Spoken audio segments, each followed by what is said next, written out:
이사야서에 있는 말씀, 제목은 하나님의 구원 계획이라고 적었습니다. 하나님의 구원 계획은 성경 전체를 통해서 구약과 신약과 또 계시록에 이어지는 이 모든 과정에서 하나님의 일관성 있는 하나님의 계획입니다.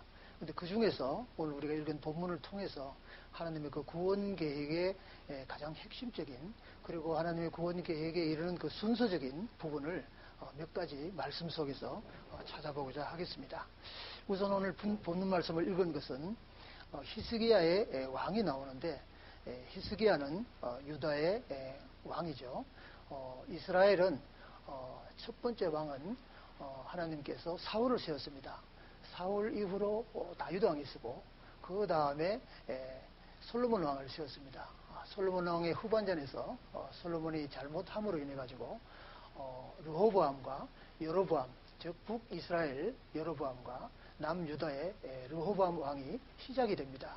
이제 남유다의 혈통, 그 아들들을 통해서 쭉 내려오는 가운데 오늘 읽은 본문에 히스기야 왕이 등장합니다. 히스기야 왕은 그 위에 요담 왕과 또 우시야 왕이 있는데 때였습니다. 그러나 그 아들 요담과 그 다음에 이어지는 아들들이 계속해서 우상을 섬기고 정말 잘못된 일을 함으로 인해서 히스기야 왕에 이르러서 하나님이 그 진노한 벌을 내리게 되는 장면이 이제 37, 38장에 이어서 나오는, 이제 히스기야 왕이 이제 유다 나라가 점점 망해져가는 그 과정에서 이제 얼마 남지 않는 그 시기, 즉 한 200년 정도에 남은 남유다의 왕국에 대한 어떤 종말의 시작이라고 볼 수 있는 이때 히스기야 왕을 통한 위기감이 닥치게 됩니다. 이스라엘 나라에서 하나님이 그 줄기를 유다 왕국을 통해서 쭉 내려가는 가운데 이제 히스기야 왕 때 가장 지금 오늘 본문에 읽은 말씀은 네 가지의 가장 공경스러운 위기감이 닥친 것을 볼 수가 있습니다. 이것은 뭐냐 하면, 그렇게 평안하고 안락했던 그 유다 왕국의 시기에 북이스라엘과 아시리아가 이제 예루살렘을 공격을 합니다. 그리고 이어서 유다에 예속되어 있던 에돔이 다시 또 예루살렘을 공격을 합니다. 이제 자기들이 독립을 하겠다고 유다를 공격해 오는 거죠. 또 한편 블레셋 군대도 이를 합쳐가지고 또 이렇게 유다를 공격해 옵니다. 아울러서 아수르 나라도 산헤립의 그 많은 대군을 이끌고 예루살렘을 포위하고 공격을 하는, 이 정말 진퇴양난에 속해 있는 히스기야 왕 때 그 이스라엘 나라가 아주 공경에 처해 있는 이런 때가 되어 있습니다. 이때 시작. 히스기야 왕이 듣고 그 옷을 찢고 굵은 베옷을 입고 여호와의 전으로 갔고, 국내 대신 엘리야김과 서기관 셈니와 제사장 중 어른들도 굵은 베옷을 입으니라. 왕이 그들을 아모스의 아들 선지자 이사야에게로 보내매 그들이 이사야에게 이르되, 히스기야의 말씀에 오늘날 환난과 책벌과 능룡의 날이라. 아이를 낳으려 하나 해산할 힘이 없음 같도다. 자, 이제 히스기야의 그 모습이 현재 닥친 그 상황을 극복할 수 없는 상황을 표시를 한 겁니다. 정말 나라의 모든 힘, 즉 방백들, 자기를 돕는 모든 주위의 사람들은 그야말로 힘을 잃게 되고 굵은 베옷을 입고 옷을 찢으면서 정말 어떻게 했으면 좋을까, 정말 방향을 찾아도 갈피를 못 잡는 이러한 모습에 이사야에게 일러서 얘기를 합니다. 오늘은 환난과 책벌과 능욕의 날이라. 정말 이스라엘로서 닥칠 수 없는 아주 공고한 이런 날이 닥쳤습니다. 아이를 낳으려 해도 해산할 힘이 없음 같도다. 어떻게 해보려고 해도 아이를 낳는 사람이 힘이 있어야 아이를 낳을 텐데, 아이를 낳으려 해도 힘이 없음 같이 힘이 쭉 빠진 이런 모습으로 되어 있다고 이사야에게 이제 고백을 하는 이 구절이 나옵니다.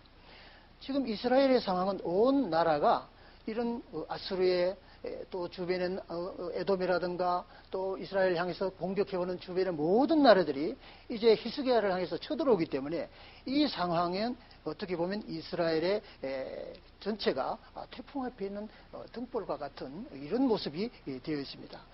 자, 이런 위기를 어떻게 돌파하려고 그래도 히스기야 왕은 힘이 없어 아무런 어떤 방향을 찾지 못하고 있을 이 때입니다. 정말 그 전에 있었던 하나님을 향한 열심을 다하여가고 그들이 섬겼던 그 우상의 참 섬김과 잘못된 그들의 일로 인해서 하나님에게 벌을 읽어 보았습니다. 자, 여러분, 이제 이때 있었던 그 이스라엘 나라에서 있었던 히스기야 왕의 그 시기에 닥쳤던 그 빠져나올 수 없는 사방으로 에워싸임을 당한 이런 모습 속에서 오늘날 우리들이 신앙을 가진 우리의 모임 속에서, 우리의 삶 속에서, 우리의 크리스찬의 생활 속에서 우리는 어떻게 이러한 모습에 갇혀 있을 때가 혹시 없습니까? 아마 우리들에게도 이런 모습이 닥칠 때가 있을 것입니다. 선교지에서나 한국의 교회들이나 주변의 어떤 모든 부분을 보더라도 우리에게 위기는 항상 주변에 있습니다. 오늘 우리 한국 교회에서는 교회를 잘 지키고 나가고자 하나 교회 내에서도 정말 많은 분쟁들이 있습니다. 먼저 온 사람, 나중 온 사람, 그리고 신앙이 좋은 사람, 아니 신앙이 약한 사람 등등 할 것 없이 서로의 도움을 주지 않는 상황에서 같이 있는 하나님의 백성인데도 불구하고 이러한 공경에 처할 때가 많이 있음을 우리가 볼 수 있습니다. 또 우리 한국 교회를 보면은 많은 이단들의 공세가 지금 있습니다. 우리가 말할 수 없는 교회들이 지금 이단들에 의해서 넘어가는 것을 볼 수가 있고, 이스라엘 백성들이 자기들이 가장 믿음의 심장으로 여기고 있던 예루살렘이 지금 공격을 당하고 있는 거나 동일한 것이라고 생각합니다. 저희들이 믿는 믿음 속에서 우리가 가지고 있는 신앙이 주변으로 하여금 위협당하고 공격당하는 이런 어려운 난관에 처해 있는 이 모든 것이 현재 히스기야 왕이 당하고 있는 이런 모습과 다를 바 없습니다. 히스기야 왕은 정말 이 모습을 헤어나올 수 없어 자기는 옷을 찢고 정말 여러 사람들을 통해서 굵은 베옷을 입고 기도하기를 원했지만 어떻게 보면 힘이 없다고 그랬습니다. 자, 우리가 이러한 모습을 어떻게 이것을 헤어나갈 수 있는 건지 히스기야 왕이 다음에 이 모습을 우리에게 보여주는 것이 있습니다. 즉 이사야 선지자를 통해서 들은 그 말씀을 과연 이 히스기야 왕은 어떻게 대처를 하는 것인지 이제 본문의 말씀 이사야 38장 2, 3절을 다시 한번 우리가 읽어 보겠습니다. 히스기야 38장 2, 3절 우리가 본문에 읽은 본문의 말씀처럼 얼굴을 벽으로 향했다는 것은 즉 사람이 많이 모여 있는 곳을 보지 않는 거죠. 사람의 힘을 의지하지 않고 그는 기도의 자리로 나간 것을 얘기합니다.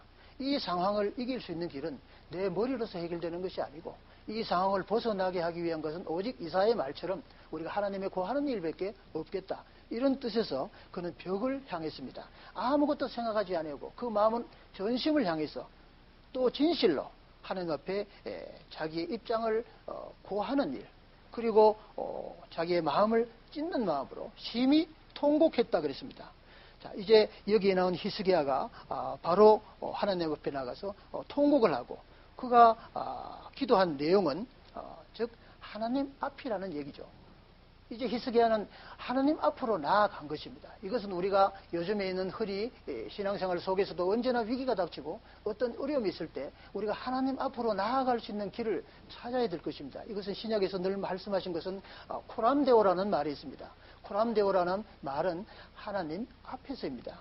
우리는 언제나 무슨 일을 하든지 하나님 앞에서 할 수 있는 일을 우리는 자신 있게 행동을 해야 될 것입니다. 여기에 통곡은 자복하는 회개입니다. 그가 기도하는 것은 하나님 앞에서 기도하는 것이지 다른 곳에서 기도하는 마음이 아니었습니다. 그는 전심을 향해서 진심으로 하나님 앞에서 코람데오 하나님 앞에서 그는 엎드렸습니다. 그리고 그는 자, 우리는 우리의 모든 위기상을 어떻게 벗어나려고 생각을 하십니까? 우리는 무슨 일이 있으면 우리의 머리로 해결하지 않습니까? 우리는 혹시 어떤 일이 닥치면은 우리의 상황에 가까이 있는 사람들을 찾지 않습니까? 정말 우리는 어떻게 보면 사람의 방법으로 뭔가 우리의 지식으로 우리가 가진 어떤 권위적인 부분으로 어떤 방법이든지 우리의 뜻으로 해결하지 않으십니까?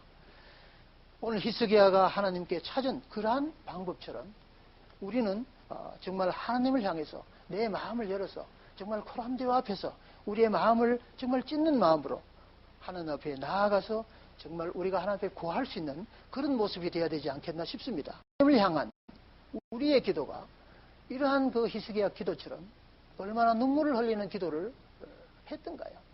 우리의 삶 속에서 얼마나 하나님을 향해서 정말 호소하는 기도, 하나님을 향한 내가 간절히 통곡하는 기도, 눈물을 흘리는 기도, 이러한 기도를 우리가 해본 적이 있을까? 우리 모임이나 또 성교회나 아니면 우리 교회나 또 믿는 사람, 오래 믿은 사람이나 또 이제 믿는 사람이라도 하나님을 아시는 분은 하나님을 알았을 때 하나님께 대한 어떤 기도, 이것에 대한 것은 오늘 히스기야 왕이 하나님을 응답받는 기도는 바로 여기에 있었다고 생각을 합니다. 그래서 우리들은 하나님께 기도를 하더라도 이런 회개의 기도를 늘 마음속에 머금고 있으면서 정말 하나님께서 나의 기도를 들으시는구나 하는 이런 간절한 마음을 가지고 우리가 정말 눈물로 흘리는 그런 마음을 가지고 기도를 해야 되겠다고 생각을 합니다. 우리 한국 교회의 처음 초창기에는 선교사들이나 또 우리 한국교회 처음 한국교회를 개척한 이런 위인들, 선배들을 보면 그들은 기도원이나 또 교회에서 정말 밤을 새면서 정말 이 나라를 위해서 또 교회를 위해서 믿음의 형제들을 위해서 정말 그 위기 상황에 전쟁과 또 일제시대와 여러 가지 닥치는 그 환란 속에서 늘 눈물로 기도를 한 것을 우리가 들었습니다. 그들은 기도원을 잃지 않고 또 부흥회를 가면서도 늘 기도로서 그들은 생활을 해온 것을 우리들은 많이 보았습니다. 우리나라를 알지 못했던 선교사들이 와서 우리 나라를 위해서 기도하며 그들 나라에 편지를 보내면서 우리 한국을 위해서 기도를 해 주십시오 하는 그 간절한 편지문 속에서도 그들이 이 한국 땅에 묻혀서 양화전 묘지에 많은 선교사들이 묻혀있는 그들의 감정들을 보더라도 그들 속에는 항상 눈물 어린 기도가 있었습니다. 이제 우리들은 어떻게 되든 기도할 수 있는 사람이 되어야 할 줄 압니다. 히스기야 왕처럼 기도를 하는 것은 첫째 사탄이 겁을 냅니다. 제일 싫어하는 것은 모여서 하나님께 기도하고 하나님 기도한다는 것은 하나님께 보고하는 일입니다. 하나님께 보고하는 것을 사탄이 제일 겁을 냅니다. 그러니까 사탄은 기도하는 모임을 가장 싫어하고 사탄이 기도하는 어떤 모임이 있으면 가장 방해를 하는 거죠. 근데 우리는 이러한 일에 어떻게 됐든 그들을 이기고 극복해내는 그런 힘을 그들에게 빼앗기지 말고 우리들은 승리의 기도의 장군이 되기를 바라겠습니다. 이렇게 함으로 인해서 어떻게 하냐면 하나님께서 그 상대를 향해서 오늘 아수를 향해서 얘기한 것처럼 화살 하나도 쏘지 못하게 하고 즉 예루살렘을 향해서 공격할 수 없게 만드는 것입니다. 이스라엘의 심장이던 그 예루살렘은 바로 오늘 우리가 믿고 있던 이 믿음과 똑같고 우리가 섬기는 이 기도처 교회와 똑같고 우리가 모임을 가지고 있는 이 성교의 이름도 동일합니다. 이 성을 지키는 것은 우리가 얘기한 대로 기도밖에는 없습니다. 사탄이 겁을 내고 하나님께서 인정해주고 하나님께서 들으시는 만군의 하나님께 우리가 정말 진실된 통곡된 마음으로 기도하는 것이 가장 중요하다고 생각을 합니다. 한번 성경 말씀 다시 한번 찾아보겠습니다. 이사야 44장 8절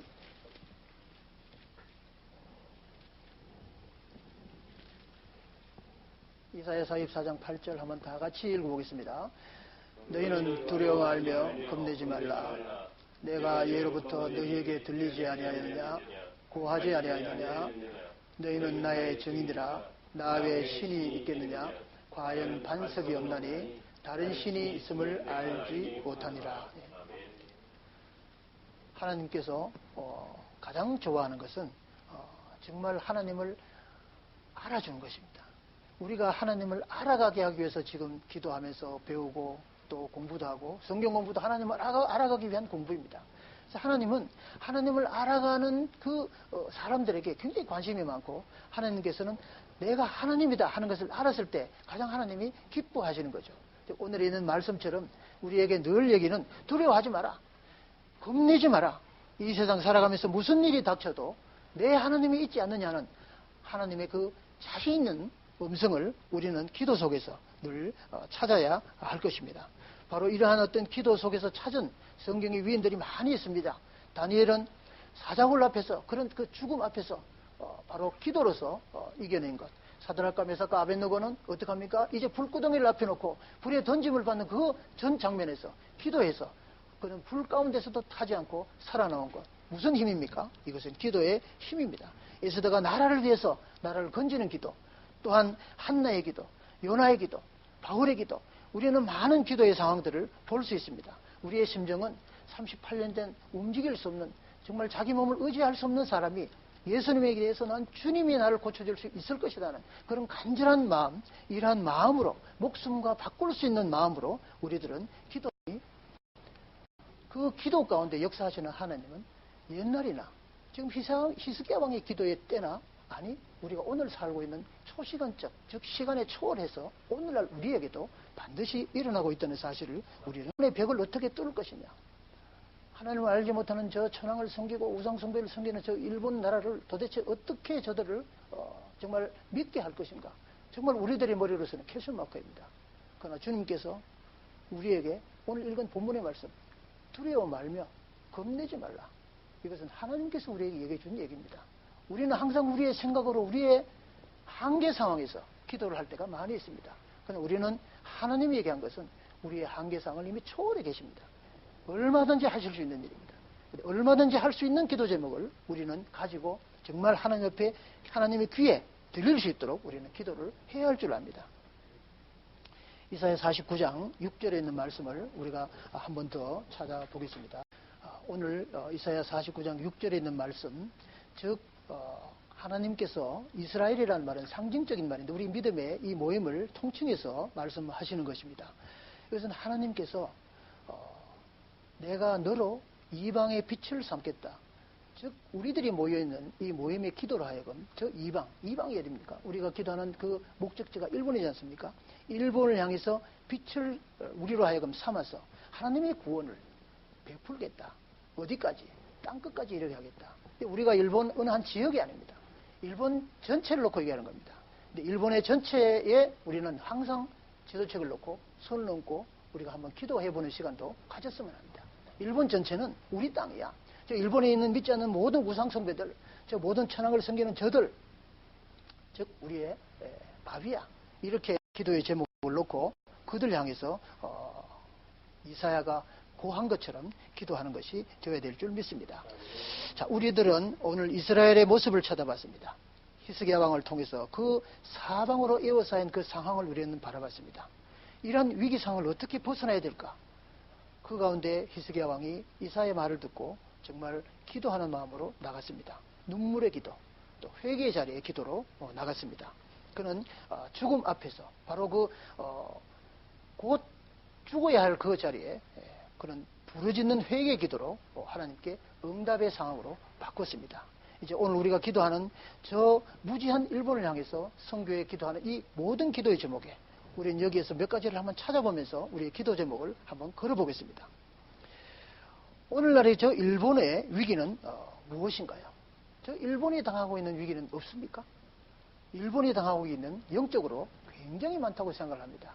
우리가 바라보는 그 가운데 첫째는 저들에게는 하나님의 말씀이 없습니다. 예를 들어서 1억 2천의 인구 속에서 그들이 갖고 있는 기독교 신앙은 불과해봐야 3%도 안 됩니다. 3% 속에는 아마 캐톨릭까지 합쳐서 그들이 얘기하는 퍼센트인지도 모릅니다. 이런 정말 적은 저들의 인구는 아시아 제1의 미전도 종족 국가라고 볼 수 있습니다. 그들이 가지고 있는 성경책은 없나요? 성경책은 있습니다. 그런데 성경책 속에 하나님의 이름이 없습니다. 정말 이것은 너무나 슬픈 일이고 일본을 향해서 우리가 다시 한번 기도의 제목을 바꿔야 될 그런 제목이라고 생각합니다. 일본 사람들은 독서를 많이 합니다. 그러나 그들이 가지고 있는 성경 속에 하나님이 없이, 하나님의 이름이 없이 그냥 가미사마입니다. 가미사마는 그들이 많은 신을 섬기고 있는 8만이나 넘는 신 전부가 가미사마입니다. 근데 어떻게 여호와 하나님의 이름이 그들 가미사마와 같은 이름 속에 묻혀 있습니까?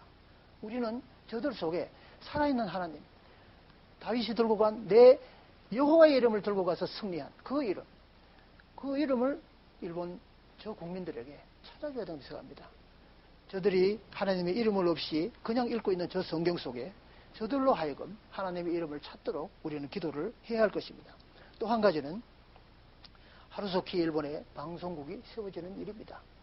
저들은 눈은 여러 가지 사업으로 또 자기의 일들로 바쁘지만은 그들의 귀는 항상 열려 있습니다. 그래서 우리들은 라디오 방송을 통해서 우리 CBS처럼 하나님의 말씀을 들을 수 있는 그런 채널을 세워주는 것이 우리의 본분이라고 생각합니다. 그리고 또 한 가지 우리 속에 있습니다. 이것은 선교하는 사람들에게 있어서 정말 이 말씀의 힘이 아니면 정말 어느 선교지를 가더라도 정말 참 뭐 힘이 빠질 때도 있겠지만 이 말씀을 읽으면 정말 만군의 하나님이 나와 함께하고 우리가 어디로 가든지 정말 뭐 불 가운데 있든지 또 물 가운데 지나가든지 하나님께서 너를 해하지도 않고 타지도 않고 다치지도 않겠다. 하나님께서 우리에게 향한 놀라운 약속을 이사야 선지자를 통해서 우리에게 해줬지만은 오늘날 우리들에게 있어서 항상 하시는 말씀, 두려워하지 말라. 겁내지 마라. 만군의 하나님께서 너와 함께합니다. 우리가 가는 곳에 그 기도의 제목을 놓고 갈 때 우리는 이것이 되겠나? 이것이 힘들지 않겠나? 여러 가지로 우리의 생각 가운데 할 수도 있겠지만 하나님께서는 우리에게 오늘 주신 말씀처럼 우리의 기도 제목 가운데 정말 일본을 향해서 우리가 기도하는 그 속에 하나님이 살아서 역사하시면 저 일본이 우리가 생각지도 못한 하나님의 일로 통해서 돌아오는 놀라운